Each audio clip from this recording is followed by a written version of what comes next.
ইমানদার বান্দার কাছে দুইজন ফেরেশতা, নাকের আগার মধ্যে একজন বসবে আর একজন মাথার কাছে বসবে। একজন ফেরেশতা বান্দার মাথার মধ্যে হাতটা যখন বুলিয়ে দিবে, বান্দাটা ছোট বাচ্চার মতো ঘুমিয়ে যাবে। ওই বান্দা যখন ঘুমিয়ে যাবে, আজরাইল তখন বান্দার বুকের মধ্যে হাত দিবে, কিন্তু ওই আজরাইল তখন ইমানদারের রূহ নিতে পারবে না। ইয়া রাসূলুল্লাহ, নবী গো, কেন ইমানদারের রূহ নিতে পারবে না? নবী আমার বলে, ওই সময় আজরাইলের সামনে দুইটা ফেরেশতা ইমানদারের পক্ষ থেকে দাঁড়ায়া যাবে। বলে কারণ কি, কারণ কি? তখন ওই দুইটা ফেরেশতা জবাব দিবে, রে আজরাইল, ইমানদারের বুক দিয়া তুমি ইমানদারের রূহ কবজ করতে পারবে না, কারণ ইমানদারের কলবের মধ্যে আর বুকের মধ্যে আল্লাহর কোরআন এবং আল্লাহ রাসূলের ভালোবাসা আছে। জবান খুলে জোরে জোরে বলেন সুবহানাল্লাহ। এবার আজরাইল ইমানদারের সবচাইতে আকর্ষণীয় জায়গা ইমানদারের মুখের মধ্যে হামলা করবে। ইমানদারের মুখের মধ্যে যখন হামলা চালাইবে, এবার মুখের সামনে আরো দুইজন ফেরেশতা দাঁড়ায় যাবে, দাঁড়ায় বলবে, এ আজরাইল, ইমানদারের কপাল দিয়া তো তুমি রূহ নিতে পারবে না। বলে কেন?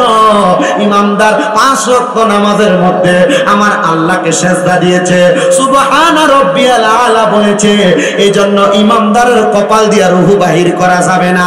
ও পর্দার অন্তরালের মা বোনেরা, আপনারা যারা পর্দার অন্তরাল থেকে শুনতেছেন, ও আমার দাড়ি পাকা মুরব্বী বাবারা, যুবক নওজোয়ান ভাইয়েরা, ছোট্ট ছোট্ট মাসুম বাচ্চারা, আপনারা যারা শুনতেছেন, তাহলে চিন্তা করে দেখেন, যদি আপনি 5 ওয়াক্ত নামাজ পড়েন, আল্লাহ তাআলার সিজদা দেন, সুবহান রাব্বিয়াল আলা বলেন, তাহলে আপনার কপাল দিয়ে আজরাইল রূহ বাহির করতে পারবে না। এবার আজরাইল 3 নাম্বার আরেকটা হামলা চালাইবো আপনার দেহের উপরে। এটা হলো আপনার দেহের সবচাইতে আকর্ষণীয় জায়গা।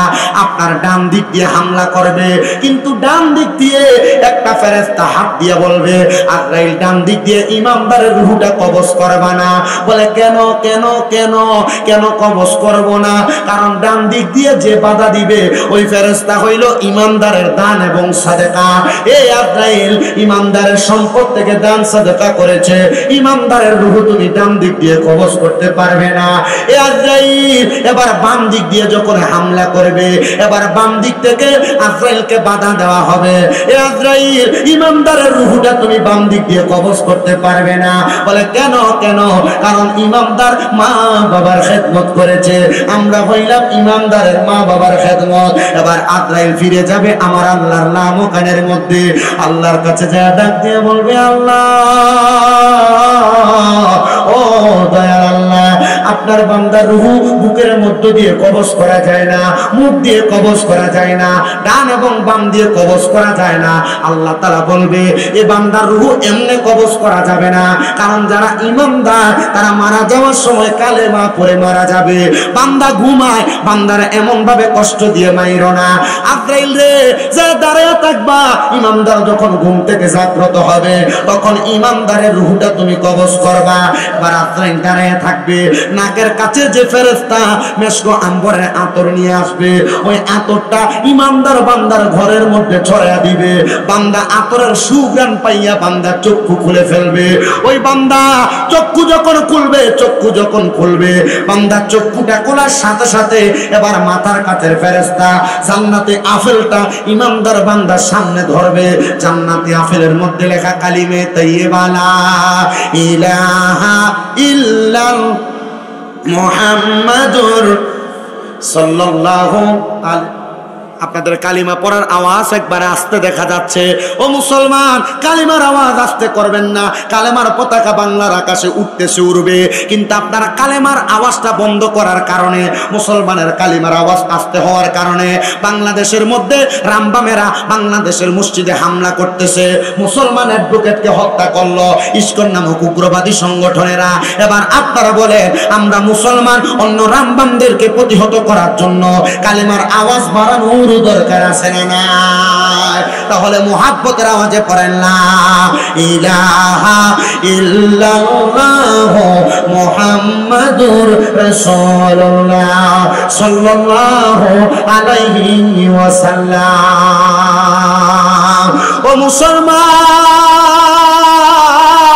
জান্নাতে আপেলটা যখন ইমানদার বান্দার সামনে দিয়ে ধরবে, ইমানদার বান্দা কালিমা তৈয়বা পড়বে, এবার আজরাইলকে আদেশ করা হবে, রে আজরাইল, ইমানদারের মুখ দ্বারা কালেমা পড়ার সময় যে বাতাসটা বের হয়েছে, তুমি ওই বাতাসের মাধ্যমে ইমানদারের রূহটা কবজ করো।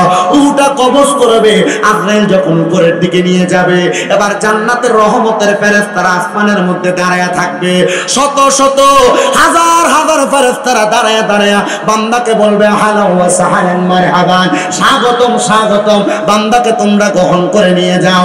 আজরাইল বলবে, এই ফেরেশতারা আমার হাতের মধ্যে ইমানদারের রূহটা তো থাকে না, ইমানদারের রূহটাকে তখন জান্নাতের পেয়ালার মধ্যে রাখা হবে। ইমানদারের ততক্ষণের মধ্যে কাফন হয়ে যাবে, দাফন হয়ে যাবে। কাফন দাফন করার পরে আমার আল্লাহ তাআলা ডাক দিয়ে বলবে, আজরাইল, ইমানদারের রূহটা তুমি কোনো জায়গায় রাখতেছো না, আলমে আরোহা রূহের জগতের কোনো জায়গার মধ্যে রাখতেছো না, কি করবা?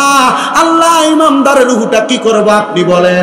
তখন আল্লাহ আজরাইলকে একটা আয়াত পড়ে শোনাইবে, ওয়ালা তাকুলু লিমান ইউকতালু ফি সাবিলিল্লাহি আমওয়াত বাল আহইয়াউ ওয়ালাকিন লা তাশউরুন।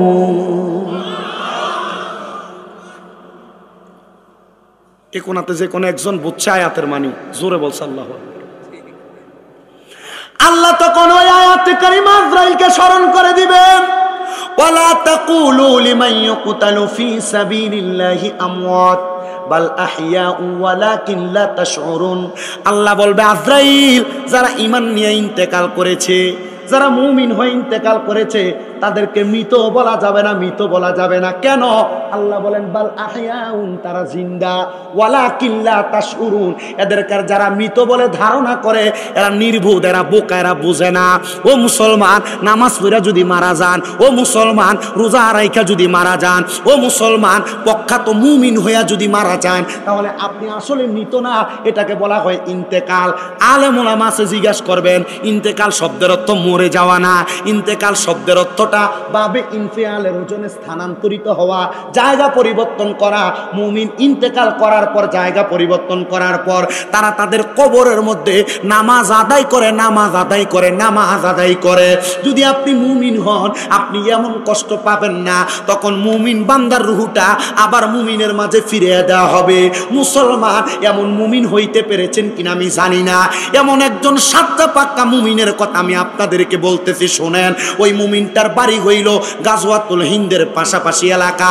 ওই এলাকার মধ্যে মুমিন বান্দাটা বসবাস করতেন। উনি ইমাম গাজ্জালির সন্ধান পাইছিলেন, ইমাম গাজ্জালির। উনি বলতেছে, আমি যখন ইমাম গাজ্জালির সোহবতে ছিলাম, অনেক দিন পর্যন্ত থাকার পরে আমি ইমাম গাজ্জালির কাছে যাইয়া আল্লাহ তাআলার কোরআনটাকে মুখস্থ করেছি। আল্লাহর কোরআন মুখস্থ করে আমি এই সিনার মধ্যে কোরআন ধারণ করেছি। কিন্তু আমি আল্লাহর কোরআনটা ধারণ করার পরে আমাদের এলাকার মধ্যে একটা রুসুম ছিল, কেউ যদি কোরআন তেলাওয়াত করতে পারত, তার কোরআন তেলাওয়াতটা সবাই শুনত। কিন্তু আমার পেটের মধ্যে একদিন হঠাৎ করে বড় পীড়া দেখা দিয়েছে, বড় ব্যথা দেখা দিয়েছে। আমি আমার পেটের জ্বালা সহ্য করতে পারতেছি না। আমাদের এই এলাকায় সবচাইতে বড় একজন হক্কানি রাব্বানি মাশায়েখে মুমিন বান্দার মাকবারা আছে, কবর আছে। আমি চিন্তা করলাম, আমাদের এলাকার কত মানুষ ওনার কাছে যায়, ওনার জিয়ারত করে। আমি চিন্তা করলাম, আমি ওনার মাকবারার কাছে দাঁড়ায়া দাঁড়ায়া জিয়ারত করব এবং কোরআন তেলাওয়াত করব। আল্লাহ তাআলা ওনার মাকবারার পাশে দাঁড়াইয়া কোরআন তেলাওয়াত করার কারণে তুমি আমার পেটের ব্যথা ভালো করে দিবা। সুবহানাল্লাহ। আল্লাহর একজন সাচ্চা মুমিন বান্দা, ওই হাফেজে কোরআন, উনি চিন্তা করলেন, আমি নিয়ত করলাম আমার পেটের ব্যথা যেন আল্লাহ ভালো করে দেয়, এই উদ্দেশ্যে আমি ওই আল্লাহর ওলির মাকবারার সামনে আমি দাঁড়ায় কোরআন তেলাওয়াত করবো। আল্লাহ যেন আমার পেটের ব্যথা কি করে দেয়। আমরা কথা বলতেছি না, কি করে দিবে? ওই হাফেজে কোরআন হাঁটতে হাঁটতে ওই আল্লাহ তাআলার বান্দার কবরের সামনে কোরআন তেলাওয়াত করতেছে বড় মধুর সুরে। বান্দা কোরআন তেলাওয়াত করতে করতে বান্দার মনের নিয়ত আল্লাহ পূরণ করেছে। মনে রাখবেন, নিয়াতুল মুমিনিন খায়রুম মিন আমালি, মুমিনের নিয়ত তার আমলের চাইতে উত্তম। আপনি নিয়ত করেছেন হজ করবেন, করতে পারেন নাই, মারা গেছেন, আমল নামায় হজের সওয়াব পাওয়া যাবে। আপনি নিয়ত করেছেন চুরি করবেন, চুরি করেন নাই, মারা গেছেন, আমল নামায় চুরির সওয়াব লেখা হইব। তাহলে নিয়ত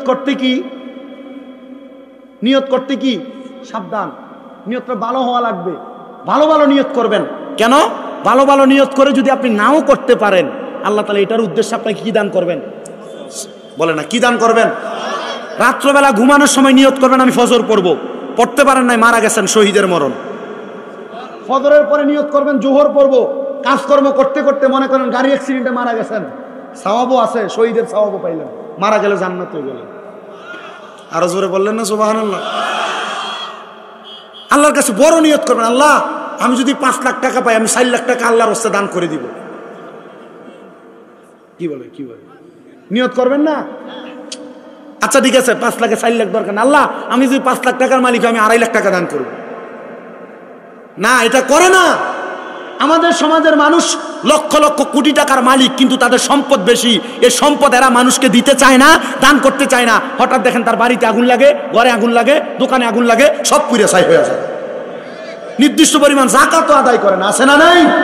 ধরে বলেন না, আছে না নাই? আবার সিটার জাকাত দেওয়ার লোক আছে, 10টা 5টা লুঙ্গি কিনাই না, মানুষকে দিয়ে জাকাত দেওয়া শেষ। পাতলা পাতলা কাপড় কিনাই না, মানুষকে জাকাত দেয়, এ কাপড় পরলে আবার শরীর দেখা যায়। এমন সিটারি করার দরকার আছে? এই কথা বলে না, দরকার আছে? তো গভীর মনোযোগ দেন বাবারাম। ওই হাফেজে কোরআন আল্লাহর ওলির মাকবারার সামনে দাঁড়ায় দাঁড়ায় কবর জিয়ারত করেছে, কোরআন তেলাওয়াত করেছে, সাথে সাথে তার পেটের ব্যথা ভালো হয়ে গেছে। মুসলমান এবার দ্বিতীয়বার আবার উনি পরের দিন বাড়ির মধ্যে যাওয়ার পর উনার পেটের মধ্যে আরো বেশি ব্যথা হইতেছে। উনি নিয়ত করলেন, আল্লাহ আপনি যদি আমার পেটের ব্যথাটা ভালো করে দেন, আমি ওই মাকবারার সামনে কবরের সামনে দাঁড়ায় দাঁড়ায় কোরআন তেলাওয়াত করব। ওই আল্লাহর বান্দা সকালবেলা আবার ওই আল্লাহর ওলির কবরের সামনে দাঁড়ায় দাঁড়ায়, আল্লাহর ওলির মাকবারের সামনে দাঁড়ায় দাঁড়ায় কোরআন তেলাওয়াত করতেছে। আমার আল্লাহ তাআলা কোরআন তেলাওয়াত করা অবস্থায় এবার ওই আল্লাহর বান্দার পেটের ব্যথাটা ভালো করে দিয়েছে। ও মুসলমান, যারা রাসূলকে ভালোবাসে তারা কি সুদ খায় না ছাড়ে? যারা রাসূলকে ভালোবাসে তারা কি পরের সম্পদ চুরি করে? যারা রাসূলকে ভালোবাসে তারা কি অন্যায় অত্যাচার করে? যারা রাসূলকে ভালোবাসে তারা কোনোদিন গুনার কাজ করে? তাহলে পরেন, হে রাসূল তোমায় ভালোবাসি অন্তরে শুধু মুখে না, জান্নাতের আশায় নয় হে রাসূল, জাহান্নাম কেউ ডরি না। জবান খুলে জোরে জোরে পড়েন আল্লাহু আকবার। আমার মুসলমানের দলেরা,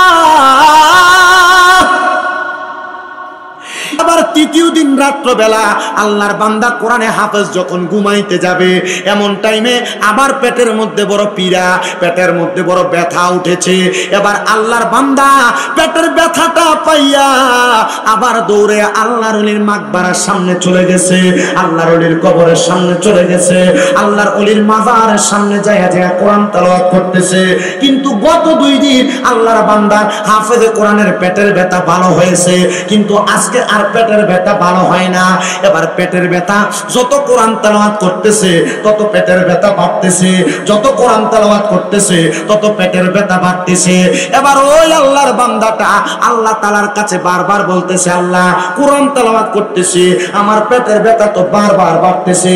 তবে এই হাফেজে কোরআনের একটা গুণ হইল, তার কোরআন তেলাওয়াতের লাহান বড় সুন্দর, তেলাওয়াত করার সুরটা বড় মধুর। এবার ওই আল্লাহর বান্দাটা রাগান্বিত হইয়া ওই কবরের সামনে দাঁড়ায়া হাতের মধ্যে একটা লাঠি নিয়া ওই কবরের উপরে ঠাস ঠাস করে 3টা বাড়ি মারছে। 3টা কবরের উপরে 3টা বাড়ি মারার সাথে সাথে এবার আল্লাহর বান্দা রাগান্বিত হইয়া কবরস্থান থেকে বের হয়ে চলে যাচ্ছে। এমন টাইমে আল্লাহর বান্দার সামনে ছিঁড়া পাড়া জামা কাপড় পইরা একজন পাগল ব্যক্তি ডাক দিয়ে বলতেছে, এ কোরআনে হাফেজ, রাগান্বিত হইয়া কেন চইলা যাও? এবার আল্লাহর বান্দা কোরআনে হাফেজ বলতেছে, আপনি আমার সামনে দাঁড়াইবেন না পাগল মানুষ, আপনি কেন আমারে প্রশ্ন করেন? যান এখান থেকে, আমি আপনার সঙ্গে কোনো কথা বলতে চাই না। কারণ কি? বলে আমার পেটের মধ্যে বড় ব্যথা, আমি আল্লাহর ওলির কবরের সামনে গিয়েছিলাম জিয়ারত করার জন্য, গত 2 দিন পেটের ব্যথা ভালো হয়েছে, কিন্তু আজকে আমার পেটের ব্যথার ভালো হইতেছে না, আমার সামনে থেকে যান, নচেত আমি যেই বেত দিয়া ওই আল্লাহর ওলির কবরে আঘাত করেছি, এখন আমি ওই বেত দিয়ে আপনার পিঠে আঘাত করব। ওই পাগল ব্যক্তিটা ডাক দিয়া বলে, এ হাফেজে কোরআন, রাগান্বিত হইবা না, তুমি যদি বলো আমি তোমার পেটের ব্যথাটা ভালো করাইয়া দিতে পারি। ওই হাফেজে কোরআন বলে, পাগল মানুষ কি বলে? পাগল মানুষ অনেক সময় কোনো কথা বলে লাগিয়া যায়। পাগলরা অনেক মাঝে মাঝে কিছু কথা বলে লাগিয়া যায় না? লাগে না? লাগে না? পাগল মানুষ কিছু কথা বলে ফেলছে, লাগিয়া গেছে, এমন অনেক হয় না? পাগল মানুষ বলতেছে, তুমি যদি আমার কথা শোনো তাহলে আমি তোমার কাছ থেকে তোমার পেটের ব্যথাটা দূর করে দিতে পারবো। ব্যথা দূর করার মালিক কি? বলেন, মালিক কে? তো পাগলটা কি যেন মুখ দিয়ে পড়লেন, পইরা কি দিছে, ফু দিছেন। হাফেজে কোরআন দেখলেন ফুয়ের সাথে সাথে পেটের ব্যথা নিবারণ হয়ে গেছে। এই ঘটনার সমাপনীর মধ্যে দেখলাম এ পাগল নাকি সূরা ফাতিহা পড়ে ফু দিছিলেন। কি পড়ে? বলেন না, কি পড়ে? হুজুরের কাছ থেকে ফু নিবেন, কিন্তু মাঝে মাঝে তো রাত্রবেলা হুজুর খুঁজে পাওয়া যায় না। যায় যদি কোনো কঠিন অসুস্থতা, কোনো রোগ বালা মুসিবত দেখা দিয়েছে, সূরা ফাতিহা 4 বার করবেন। কয়বার? 4 বার সূরা ফাতিহা পড়ে দিয়ে পান করবেন 3 ঢুকে, দেখবেন ইনশাল্লাহ আপনার মনের সব আশা পূরণ হয়ে যাবে। জোরে বলেন মারহাবা, আরো জোরে বলেন মারহাবা। এটা তো বেমিল হয়ে গেছে না? চলে যাবে নারে তাকবীর।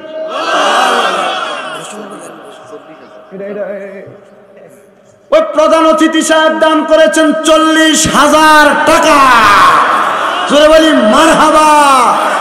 আল্লাহ যেন ওই সূরা ফাতিহার অসংখ্য বরকতের মাধ্যমে আল্লাহ ওনার সম্পদে বরকত দেয়, আমিন করেন। তো কি সূরা পড়ে ফু দিবেন? কি সূরা পড়ে ফু দিবেন? পর্দার আড়ালে যে মা বোনেরা শুনছেন, পেটের ব্যথা হোক, অসুস্থতা হোক, কঠিন রোগ বালা মুসিবত হোক, আপনার সন্তানকে মনে হচ্ছে খাইতে পারতেছে না, কোনো সমস্যা হচ্ছে, আপনার সন্তানকে সূরা ফাতিহা পড়ে পানির মধ্যে দিয়ে 3 দিন গোসল করাবেন, দেখবেন আপনার সন্তানের সব রোগ বালা মুসিবত আস্তে আস্তে চলে যাচ্ছে। মারহাবা বলেন, আরো জোরে বলেন না মারহাবা। আল্লাহ যেন আমাদেরকে কবুল করে, জোরে পড়েন আমিন। সবাই দুরূদ শরীফ পড়েন, আল্লাহুম্মা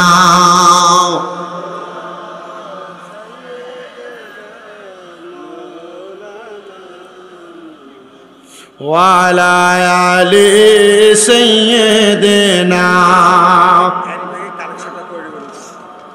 নবীজি আপনার ভালোবাসায় জীবনের গুনাহ ঝরে যায়, নবীজি আপনার ভালোবাসায় ওয়াইসাল করনি জুব্বা পায়। আল্লাহুম্মা সাল্লি আলা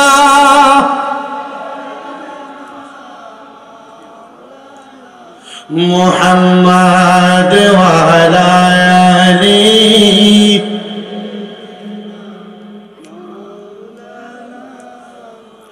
ওই পাগল ব্যক্তি কি যেন ফয়রা ফু দিল।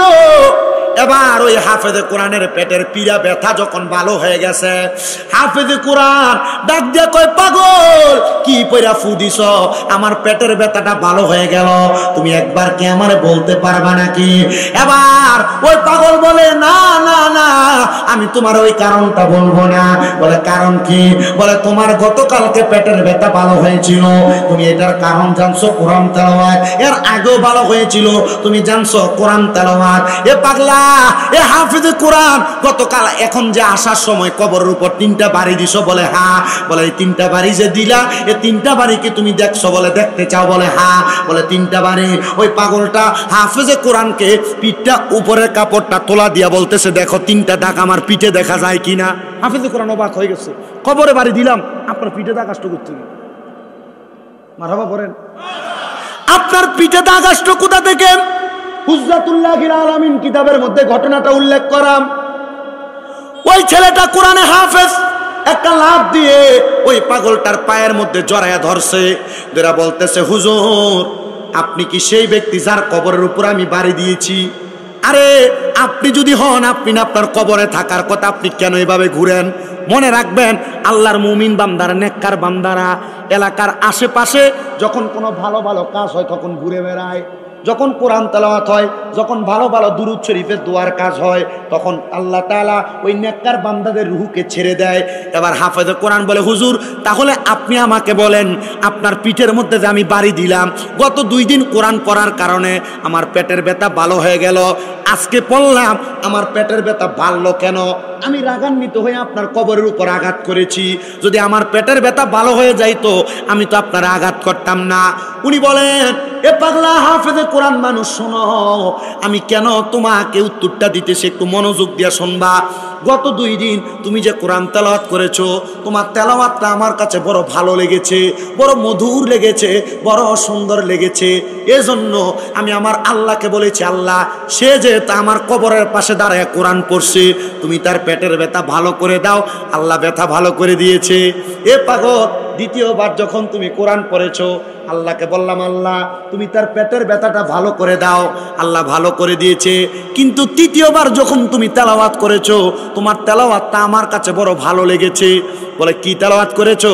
বলে তুমি কোরআনুল কারীমের সূরা ইয়াসিন তেলাওয়াত করেছিলা, তোমার তেলাওয়াতটা তো মধুর লেগেছে। যখন তোমার সূরা ইয়াসিন তেলাওয়াত করা বন্ধ হয়ে যায়, আমি আল্লাহর কাছে দোয়া করলাম, আল্লাহ এ ব্যক্তি এখন তেলাওয়াত শেষ করে বাড়ি চলে যাবে, আল্লাহ তুমি তার পেটের ব্যথাটা আর একটু বাড়ায়া দাও, সেজন্য একটু বাড়ায়া কোরআন তেলাওয়াত করে। আল্লাহ আমার দোয়া কবুল করে ফেলেছে। ও মুসলমান, হক্কানি রব্বানি মুমিন বান্দা যারা, নেককার বান্দা যারা, এদের সাথে বেয়াদবি করবেন না, এদের ব্যাপারে কোনো বাজে মন্তব্য করবেন না, কারণ এরা আল্লাহর কাছে কোনো দোয়া করলে আল্লাহর সাথে সাথে এদের দোয়া কবুল করে ফেলে। বুঝতে পারছেন? দাড়ি পাকা বয়স্ক সাথে বেয়াদবি করবেন না, মা বাবার সাথে বেয়াদবি করবেন না, এলাকার বয়স্ক মানুষদের সাথে বেয়াদবি করবেন না। কেন? কারণ এরা যখন হাত তুলে দোয়া করে এদের দোয়া আল্লাহ কবুল করে ফেলে। এজন্য বয়স্কদের সাথে, মুরব্বীদের সাথে বেয়াদবি করতে সাবধান। এদের দোয়ার কারণে, বদদোয়ার কারণে আপনি ধ্বংস হয়ে যাবেন, আবার এদের দোয়ার কারণে আল্লাহ আপনাকে জিরো থেকে হিরো বানিয়ে দিবে। ও মুসলমান, এবার ওই ছেলে বলতেছে তাহলে কেন আমি তো আবার তেলাওয়াত করলাম, আবার কেন পেটের ব্যথা বাড়লো? উনি বলেন আবার যখন তুমি সূরা আর রহমান তেলাওয়াত করেছো, আমি বললাম আল্লাহ আর রহমান তেলাওয়াত করেছে, এখন তো তার তেলাওয়াত শেষ হয়ে যাবে, আল্লাহ তুমি তার পেটের ব্যথাটা আরেকটু বাড়াইয়া দাও। আল্লাহ আমার দোয়া কবুল করে তোমার পেটের ব্যথা বাড়িয়ে দিয়েছে। এ বান্দা, তুমি পেটের ব্যথা ভালো করার জন্য আমার কবরের সামনে দাঁড়ায়া দাঁড়ায়া সূরা ওয়াকিয়া তেলাওয়াত করেছো? বলে হ্যাঁ। এ বান্দা, আমি আমার আল্লাহকে বললাম আল্লাহ তুমি তার পেটের ব্যথাটা আরো বাড়াইয়া দাও, আমার আল্লাহ আরো বাড়াইয়া দিছে। তুমি ওই সময় রাগান্বিত হইয়া হাতের মধ্যে ব্যাটটা নিয়া আমার কবরের উপরে 3টা বাড়ি মারছ, দেখো আমার পিঠের উপরে 3টা বাড়ির দাগ লাইগা গেছে। হাফেজে কোরআন বলে ওয়াল্লাহি বিল্লাহি তাআলা, আমি ওই দিন থেকে আর কোনোদিন কোনো কবরে আঘাত করব দূরের কথা, আমি কবরগুলাকে সুন্দর করে রাখার চেষ্টা করেছি, কবরগুলোর উপরে কোনো পাতাও পড়তে দেই নাই, কবরগুলাকে আমি পরিষ্কার করে রেখেছি। আর ওই আল্লাহর ওলিটার দিকে আমি তাকায় তাকায় শিক্ষা গ্রহণ করলাম। যারা আল্লাহর নেককার বান্দা, মুমিন বান্দা, সলে বান্দা, তারা মরে না, তারা মানুষের মাঝে ঘুরে বেড়ায়, তারা মানুষের কর্মকাণ্ডগুলা দেখে বেড়ায়। ও সন্তান, তোমার মা বাবা তোমার লাখ লাখ টাকা সম্পদ দিয়ে গেছে, কিন্তু তুমি তোমার মা বাবার সম্পদগুলার উপরে নাচানাচি করতেছ, ডিজে পার্টির কনসার্ট করতেছ, ছেলের মুসলমানিতে গান বাজনা করতেছ। এরা যখন দুনিয়াতে এমন অবস্থা দেখে, এরা কবরে যায় দেখে এদের কবরে আযাব দেওয়া হইতেছে। আপনি আপনার সন্তানকে, আপনার ছেলে মেয়েকে ভালো ভালো সম্পদ দিয়ে যাবেন, এরা যদি এই সম্পদকে বাজেভাবে ব্যয় করে, তাহলে আপনাকে কবরে এটার জন্য কঠিন শাস্তি দেওয়া হবে, যন্ত্রণাদায়ক শাস্তি দেওয়া হবে। একটু মনোযোগ দিয়ে আমার একটা বয়ান শুনবেন আপনারা। মুসা নবীর জামানায় একজন আল্লাহর বান্দা দুনিয়ার জমিনের ভিতরে তার সন্তানদেরকে ভালোভাবে রাখতে পারে নাই, কিন্তু সে নামাজি ছিল, ভালো মানুষ ছিল, আল্লাহর বড় ইবাদত করত, কিন্তু সে তার সন্তানদেরকে ভালোভাবে মানুষ করতে পারে নাই। আল্লাহর বান্দা যখন ইন্তেকাল করলেন, মুসা নবী বলেন আমি তাকে দেখলাম যখন তার কবরের সামনে দিয়ে যাইতেছি, তার কবরের মধ্যে আমি নজর করে দেখলাম, আল্লাহ নবীদেরকে সে ক্ষমতা দিয়েছেন, আমি তার কবরে নজর করে দেখলাম তার নাভি থেকে পায়ের পাতা পর্যন্ত আগুন ধাউ ধাউ করে জ্বলতেছে, আর তার নাভি থেকে মাথার তালু পর্যন্ত বড় সুন্দর দেখা যাচ্ছে। আমি আবার কবরের সামনে দাঁড়ায়া আমি 2 রাকাত নামাজ আদায় করলাম আর আল্লাহর কাছে মুরাকাবা করলাম, আল্লাহ এমন কোনো মানুষ তো আমি আমার জীবনে দেখি নাই, ও আল্লাহ তার কবরের মধ্যে এমন আযাব কেন, অর্ধেক শরীর আগুনে জ্বলতেছে, অর্ধেক শরীর ভালো দেখা যায়। আল্লাহর পক্ষ থেকে আওয়াজ আসছে, তার একটা বদকার মেয়ে আছে ঘরের মধ্যে, যে মেয়েটার কারণে তার কবরের মধ্যে এমন আযাব। ও পর্দার অন্তরালের মা বোনেরা, আপনারা যে বেপরদা ঘুরে বেড়ান, আপনারা যে পুরুষদের সঙ্গে হাঁটেন, পুরুষদের সঙ্গে কথা বলেন, পুরুষদের সঙ্গে অবৈধ সম্পর্ক রাখেন, এটার কারণে আপনার কবরের মধ্যে কঠিন আযাব হবে, আপনার মা বাবার কবরে আযাব হবে। সাবধান, এমন পুরুষদের সঙ্গে অবৈধভাবে চলাফেরা করবেন না, বেপরদা চলবেন না। কিন্তু আবার বেপরদা না করে কি করবে, আপনারা তো বেড়া মানুষ, নিজে কর্ম করেন না, বেডিরি দিয়ে ইন্ডাস্ট্রিতে কাজ করান, কথা বলেন না কেন?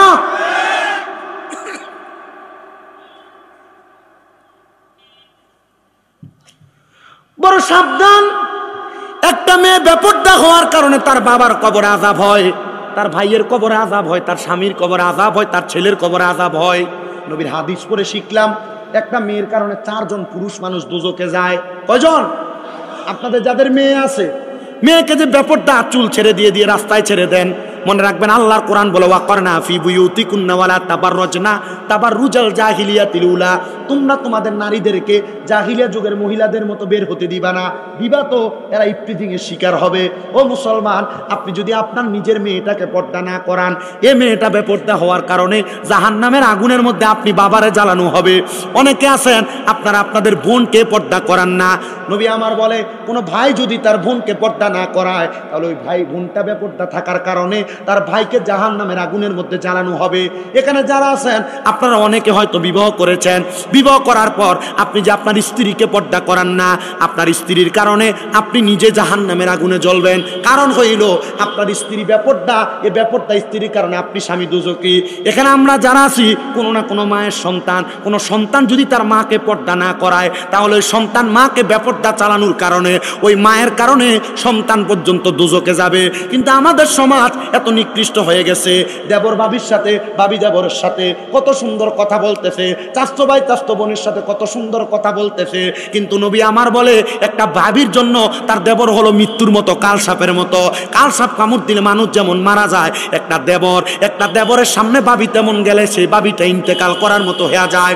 ও মা বোনেরা, যদি জান্নাতে যাইতে চান, আপনার মা বাবার কবর আযাব মাফ করাইতে চান, বেপরদা হওয়া বন্ধ করে দেন, বেহায়াপনা বন্ধ করে দেন, অবাধ চলাফেরা করা বন্ধ করে দেন, দেখবেন এটার কারণে আপনারা আপনাদের মা বাবার কবর আযাব মাফ করাইতে পারবেন।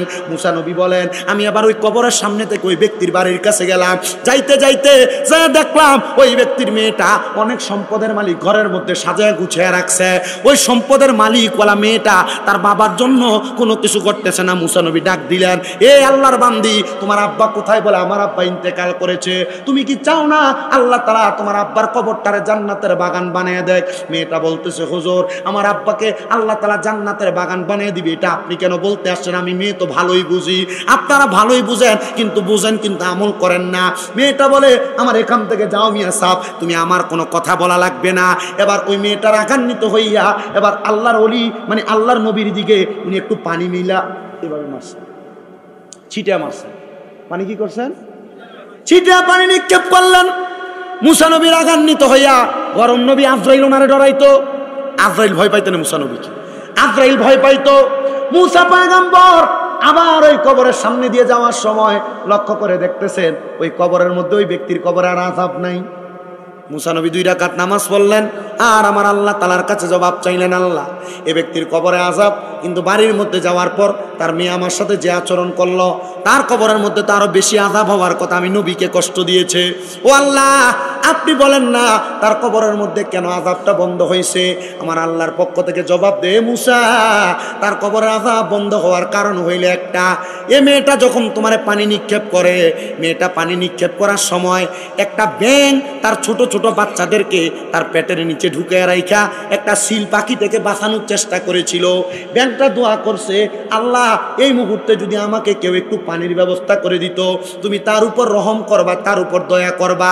ওই ব্যাঙের দোয়ার কারণে ওই ব্যক্তির কবরের আযাব মাফ করে দেওয়া হয়েছে। কেন? মুসা নবী তোমারে যখন পানি মেরেছিল তুমি তো বসে গিয়েছিলা, ওর ওই পানিটা যাইয়া ওই ব্যাঙের উপর পড়ছে, আর ওই ব্যাঙটা দোয়া করছে, আল্লাহ যে আমারে পানি দিছে, আল্লাহ তুমি তার বংশের কবরের আযাব মাফ করে দাও। আমি আল্লাহ এই ব্যাঙের দোয়ার কারণে এই ব্যক্তি তার বাবার কবরের আযাব মাফ করে দিয়েছি। হায়রে, আজকের মাহফিলে কত সন্তান আপনারা বসেছেন, আপনাদের মা নাই। আপনারা কত সন্তান বসেছেন, আপনাদের বাবা নাই। আপনাদের মা বাবা অন্ধকার কবরের মধ্যে। সন্তান একবার চিন্তা করে দেখেন, আপনার মা যে কবরের মধ্যে আছে, আপনার বাবা যে কবরের মধ্যে আছে, আপনি আপনার মা বাবার কবরের আযাবের কত চিন্তা করলেন না, জান্নাতের কত চিন্তা করলেন না, মা বাবা কবরে কেমন আছে একবার চিন্তা করলেন না। পর্দার অন্তরালের মধ্যে অনেক মা বোনেরা মাঝে মাঝে বিছানার মধ্যে বালিশে মাথা লাগাইলে কান্না করে। যদি প্রশ্ন করেন, ও মা বোনেরা কেন কান্না করেন, কারণটা কি? ওনারা জবাব দিবে, হুজুর আমার মা আমারে বড় কষ্ট করে মানুষ করেছে। ছেলেরা অনেকে মা বাবার জন্য মাঝে মাঝে কান্না করে, হুজুর আমার মা বাবা বড় কষ্ট করে আমাকে মানুষ করেছে। ঘরের মধ্যে ভালো রান্না করলে মা ভালো রান্না করা খাবারটা খাইতেন না। আমার মা জননী ওই রান্না করা খাবারগুলা দুনিয়ার জমিনের মধ্যে ওই রান্না করা খাবারগুলা তুমি সন্তানকে খাওয়াইতো, কিন্তু আজকে ওই মা কবরে, অন্ধকার কবরে কেমন আছে তুমি সন্তান জানো না। এ সন্তান, আবার অনেক সন্তান আছে দুনিয়ার জমিনে ওই মা বাবার মনে কষ্ট দেয়, মা বাপকে ভাত দেয় না। সন্তান তোমার পাও আমার সামনে দাও, আমি আমার জিহ্বা দিয়া তোমার পাও পরিষ্কার করে দিব। তবু ওয়াদা করবা, যদি ওই মা বাপকে আলাদা করে থাকো, ওই আম্মা আব্বার পায়ের মধ্যে ধরে ধরে মাপ চাইবা, আর বলবা, মা আল্লাহর রাস্তায় আমারে মাফ করে দেন, আল্লাহর রাস্তায় মাফ করে দেন। মা বাপ যতক্ষণ না বলছে মাফ করে দিছি, ততক্ষণ পাও ছাড়বা না। কিন্তু অনেকের মা বাবা কবরে আপনাকে সম্পদ দিয়ে গেছে, টাকা দিয়ে গেছে, পয়সা দিয়ে গেছে। সন্তান ওই আম্মা আব্বার কবরের মধ্যে খাবার দেওয়ার জন্য, জান্নাতি খানা দেওয়ার জন্য একটা সন্তান যদি দাঁড়ায় বলো, হুজুর এই মাহফিলটার জন্য আমি আমার মা বাবার জন্য দোয়া চাই, আমি 10টা হাজার টাকা, আমি 5টা হাজার টাকা দান করে দিব। আসেন নাকি কোনো সন্তান হাতটা বাড়ায়া বলবেন, মার জন্য দোয়া চান, বাবার জন্য দোয়া চান। আপনার মা বাবার জন্য খাস করে দোয়া করা হবে, একটু পরে দোয়া করা হবে। একটা সন্তান শুধু হাত বাড়াইবেন, 10,000 দিতে পারবে তো? আসে অনেক না, 10টা হাজার 6 মাস পর 5 মাস পর দিলে অসুবিধা নেই। একজন, হুজুর আমার মা নাই, আমার বাবা নাই, আমি আমার আম্মার জন্য দোয়া চাই, আমি 1 বছর পরে, 5 মাস পর, 6 মাস পর 10টা হাজার টাকা আমি আমার মা বাবার জন্য দান করব। আপনার মা বাবা আপনাকে লাখ লাখ টাকার জায়গা জমি দিয়ে গেছে, এই জায়গা জমি আপনারা ব্যবহার করতেছেন। এই জায়গা জমিতে যে আপনি ভাড়া থাকতেন, যদি ভাড়া থাকতেন, মাসে যদি 5,000 টাকা করে ভাড়া দিতেন, 12 মাসে 60,000 টাকা ভাড়া লাগতো। একটা সন্তান নাই, বলে হুজুর আমার মার জন্য দোয়া করবেন, বাবার জন্য দোয়া করবেন, আমি আমার মা বাবা হিনা কাফারা। আম্বিয়াদের জিকিরের মাধ্যমে জীবনের গুনাহ মাফ হয়, আম্বিয়াদের জিকিরের মাধ্যমে ইবাদত হয়, এবং আউলিয়াদের জিকিরের মাধ্যমে গুনাহ মাফ হয়। আপনারা মোহাব্বতে একটু আল্লাহ তাআলার জিকির করবেন। বলেন কার জিকির করবেন? মোহাব্বতে বলেন কার জিকির করবেন? একটু মোহাব্বতে আল্লাহ আল্লাহ করবেন। আমি 2 একটা মানকাবাত গজল যা বলছে, আমি এগুলো আমার গজলের মধ্যে জিকিরের